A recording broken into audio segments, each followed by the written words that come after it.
Hello बच्चों, आज हम सभी एक नया पाठ पढ़ेंगे।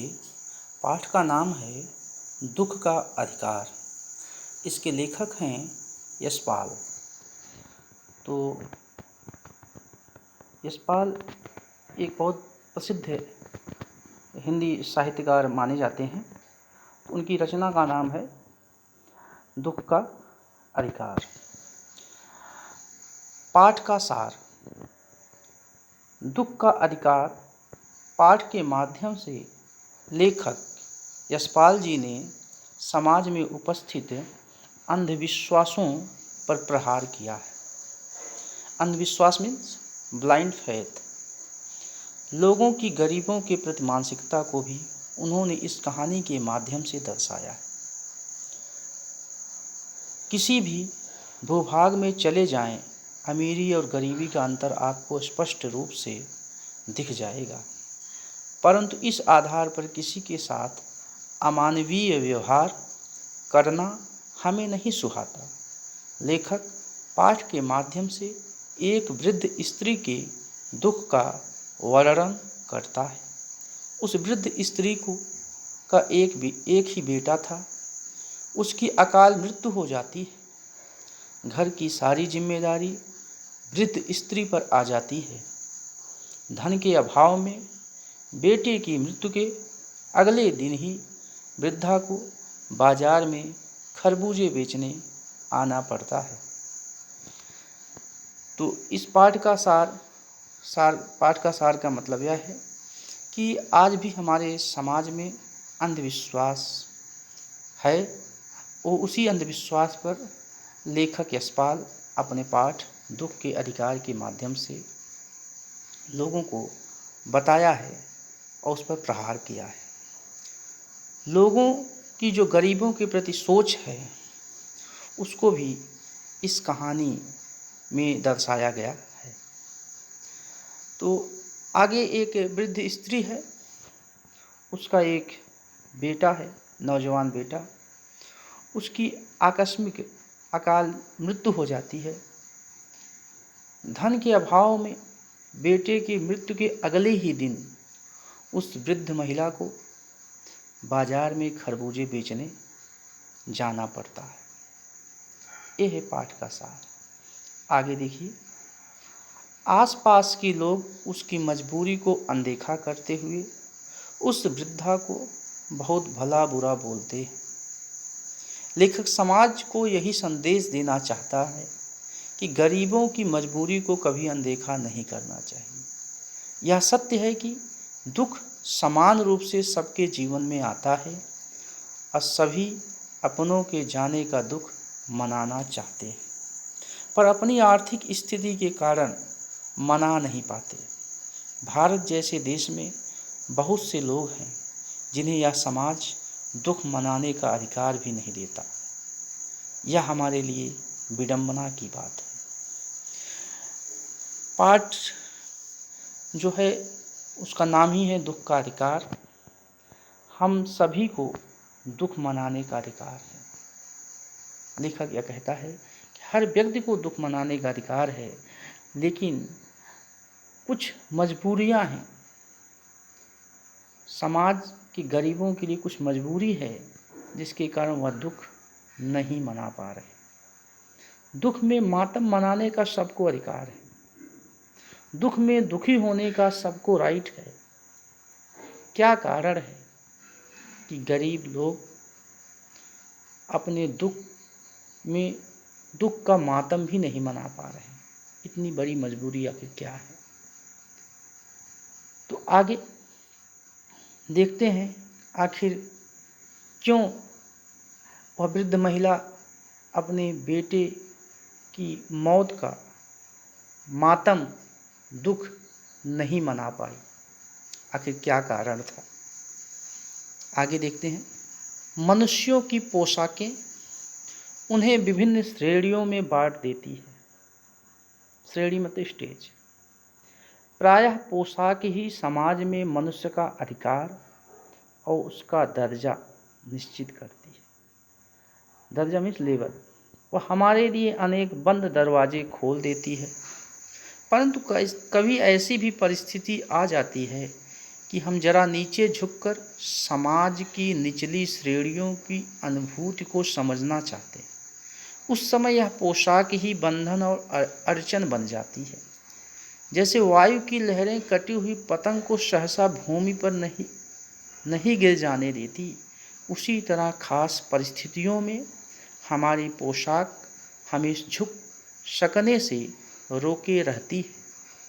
बाजार में फुटपाथ पर कुछ खरबूजे डलिया में और कुछ ज़मीन पर बिक्री के लिए रखे जान पड़ते थे।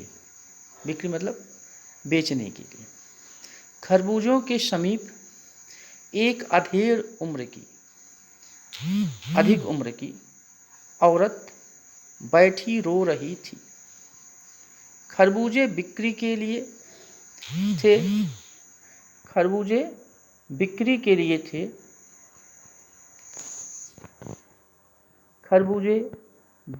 लिए थे, परंतु उन्हें खरीदने के लिए कोई कैसे आगे बढ़ता। खरबूजों को बेचने वाली तो कपड़े में से मुंह छिपाए सिर को घुटनों पर रखे फपक फपक कर रो रही थी। अब खरबूजे बेचने वाली जो महिला है वो गरीब है और अधिक उम्र की है। अभी मैंने आपको शुरुआत में बताया कि उसका एक नौजवान बेटा ख़त्म हो गया, उसकी मृत्यु हो गई, आकस्मिक मृत्यु, और वह अगले ही दिन खरबूजे बेचने बाजार जाती है, जिसके कारण समाज के लोगों के ताने सुनने पड़ते हैं। वह लोग क्या उसको बोल रहे हैं, कौन से ताने मार रहे हैं, उसके बारे में हम आगे देखते हैं।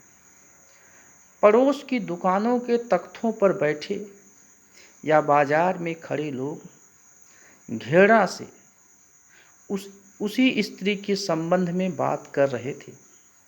उस स्त्री का रोना देखकर मन में एक व्यथा सी उठी, पर उसके रोने का कारण जानने का उपाय क्या था। फुटपाथ पर उसके समीप बैठ सकने में मेरी पोशाक ही व्यवधान बन खड़ी हो गई। एक आदमी ने घृणा से एक तरफ थूकते हुए कहा, क्या जमाना है कि जवान लड़के को मरे पूरा दिन नहीं बीता और यह बेहया दुकान लगा के बैठी है। दूसरे साहब अपनी दाढ़ी खुजाते हुए कह रहे थे, अरे जैसी नियत होती है अल्लाह भी वैसी ही बरकत देता है। सामने के फुटपाथ पर खड़े एक आदमी ने दिया सलाई की तीली से कान खुजाते हुए कहा, अरे इन लोगों का क्या है, एक कमीने लोग रोटी के टुकड़े पर जान देते हैं, इसके लिए बेटा बेटी खशम लुगाई धर्म ईमान सब रोटी का टुकड़ा है। इस तरीके का बाजार में लोग उसको ताने मार रहे हैं, जबकि वह वृद्ध महिला, वह गरीब महिला सिर को दोनों पैर के बीच में नीचे झुकाए फपक फपक कर रो रही थी।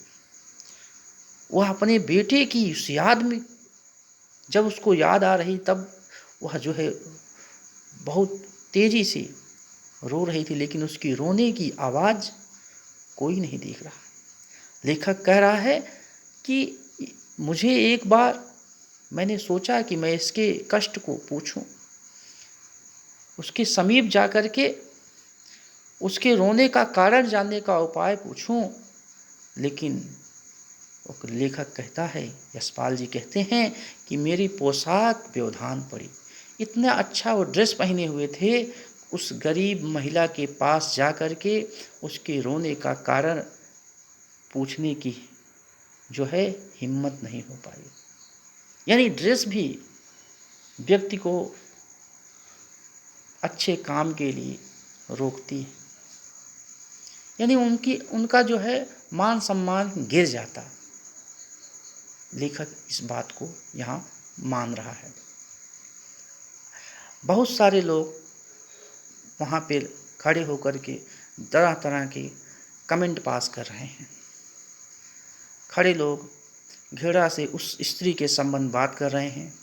उस स्त्री का रोना देखकर मन में, आगे देखिए कि एक आदमी ने घेड़ा से एक तरफ थूकते हुए कहा, क्या जमाना है, जवान लड़के को मरे पूरा दिन नहीं बीता और यह बेहया दुकान लगा के बैठी।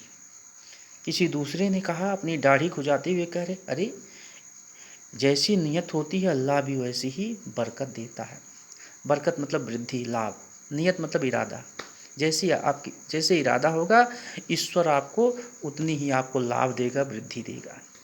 सामने के फुटपाथ पर खड़े एक आदमी ने दिया सलाई यानी माचिस की तीली से कान खुजाते हुए कहा, अरे लोगों को क्या है, ये कमीने निर्लज्ज लोग रोटी के टुकड़े पर जान देते हैं। इनके लिए बेटा बेटी, खसम लुगाई मतलब पति पत्नी, धर्म ईमान सब रोटी के टुकड़े के बराबर है। इनको रोटी मिल जाए और चाहे कुछ भी हो, धर्म ईमान सब कुछ नष्ट हो जाए, बेटा बेटी सब नष्ट हो जाए, लेकिन उससे नहीं मतलब, केवल इनको रोटी का टुकड़ा चाहिए। तो रोटी के टुकड़े पे अपनी इज्जत बेच देते हैं, ऐसा लोग उस बाजार में खड़े लोग उसको कह रहे थे। आगे परचून की दुकान पर बैठे लाला जी ने कहा, अरे भाई उनके लिए मरे जिए का कोई मतलब ना हो, पर दूसरे के धर्म ईमान का तो ख्याल रखना चाहिए। जवान बेटे के मरने पर 13 दिन का सूतक होता है। सूतक मतलब अछूत। 13 दिन तक उसके घर में लोग किसी को नहीं छुआ जाता है। सूतक मतलब अछूत होता है।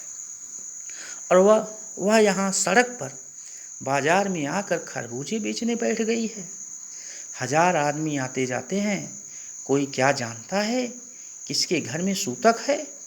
कोई इसके खरबूजे खा ले तो उसका ईमान धर्म कैसे रहेगा। क्या अंधेर है। पास पड़ोस की दुकानों से पूछने पर पता लगा कि उसका 23 वर्ष का जवान लड़का था। घर में उसकी बहू और पोता पोती है। लड़का शहर के पास 1.5 बीघा भर जमीन में कछियारी यानी तरकारी करके, तरकारी की खेती करके परिवार का निर्वाह करता था। खरबूजों की डलियां बाजार में पहुंचाकर कभी लड़का स्वयं सौदे के पास बैठ जाता, कभी माँ बैठ जाती। लड़का परसों सुबह मुँह अंधेरे बेलों में यानी बहुत ही अर्ली मॉर्निंग से पके खरबूजे चुन रहा था।